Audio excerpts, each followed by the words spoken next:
এইখানে তাদের যে লাভ, তাদের যে বেঁচে থাকার যে ইচ্ছা, সেটা পূরণ হচ্ছে না।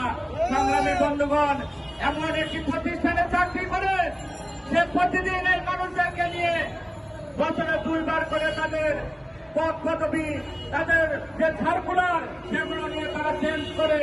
কোন সময় বলছে কাজের লোক, কোন সময় বলছে তারা পিয়ন কামগার। এই যে নানান ধরনের ফন্ডিফিকেট আসছে, আমরা স্পষ্ট করে বলতে চাই, আপনারা আসলে কি চান আমাদেরকে বলে দিন। আমাদেরকে যদি আপনাদের ভালো না লাগে, তাহলে বাংলাদেশ শ্রম আইন অনুযায়ী আমাদের প্রাপ্যতা বুঝিয়ে দিয়ে আমাদেরকে বিদায় করে দিন। আপনার প্রতিষ্ঠানকে চলমান রাখবেন, আমাদেরকে শোষণ করবেন, আমরা হতে দেব না।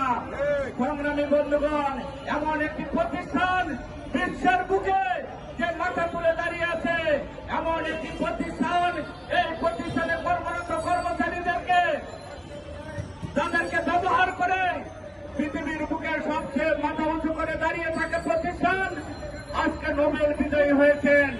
কার বদৌলতে নোবেল বিজয়ী হয়েছেন? কার বদৌলতে আপনি বিশ্বের দরবারে মাথা উঁচু করে আছেন? আপনাকেও ভাবতে হবে। সংগ্রামী বন্ধুগণ, এই মানুষগুলোই তো সাধারণ গরিব মানুষদের পকেট থেকে টাকা বের করে আনে। আপনার হয়তো কৌশল, কিন্তু শ্রমজীবী মানুষদের পকেট থেকে টাকা বের করে আনার কৌশল আপনার, আর হাতিয়ার হিসেবে ব্যবহার করছেন এই কর্মচারীদের। অথচ দিন শেষে এই কর্মচারীদেরকে আপনি 600 টাকা বেতন দিচ্ছেন। আপনাকে ভাবতে হবে, আপনি বাংলাদেশ ব্যাংক থেকে লাইসেন্স পেয়েছেন, বাংলাদেশ ব্যাংকের অনুমোদন পেয়েছেন। আজকে বাংলাদেশ ব্যাংকের অনুমোদন পেয়ে বাংলাদেশ ব্যাংকের কোন আইন কানুন আপনি মানছেন না। আপনি বাংলাদেশে ব্যবসা করছেন, এই টাকা কোথায় যাচ্ছে আমরা জানি না। গরিব মানুষের ভাগ্যের উন্নতির কথা বলেছেন, আমরা এখন পর্যন্ত দেখতে পারিনি। আপনার কাছে লোন নিয়ে, সুদের টাকা নিয়ে কোন গরিব মানুষ তার ভাগ্যের উন্নয়ন ঘটিয়েছে আমরা জানি না। সংগ্রামী বন্ধুগণ, একদিকে বাংলাদেশ ব্যাংকের কোন নিয়ম নীতি মানছে না এই গ্রামীণ ব্যাংক, অন্যদিকে বাংলাদেশের শ্রম আইন, সেই শ্রম আইনকে তারা বৃদ্ধাঙ্গুলি দেখাচ্ছে। আইএলও কনভেনশনের যে আইন, যে বিধিবিধান, সেটা উঠে মানছে না। তাহলে এই যে বৈষম্য, এই বৈষম্যের অবসান কোথায় হবে আমরা জানি না। সংগ্রামী বন্ধুগণ, আমরা স্পষ্ট করে বলতে চেয়েছিলাম, আমরা শুধু চেয়েছিলাম, আমরা সংবাদ সম্মেলনের মধ্যে দিয়ে চেয়েছিলাম আমাদেরকে তারা স্থায়ীকরণ করবে, আমাদের যে ন্যায্যতা, আমাদের যে প্রাপ্যতা তা বুঝিয়ে দেবে। এই যে অপরাধ করেছি আমরা সংবাদ সম্মেলন করে কেন আমাদের দুঃখের কথা দেশবাসীকে জানাতে গিয়েছি, এটাই আমাদের অপরাধ। সংগ্রামী বন্ধুগণ, এটা যদি অপরাধ হয়, আজকে সচিবালয়ে যারা চাকরি করে তারাও তো কর্মবিরতি দেয়।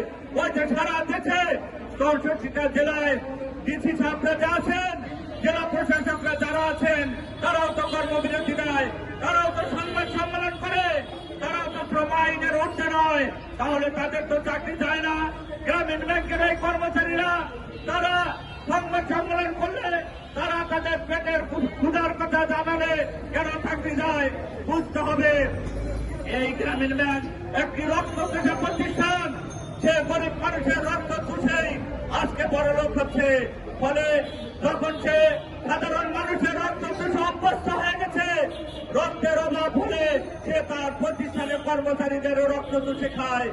এমন একটি প্রতিষ্ঠানে আমরা চাকরি করি, যে প্রতিষ্ঠান তার রক্ত চুষায় আজকে সমস্ত কর্মচারীদের নিয়ে সে নিমজ্জিত হয়েছে।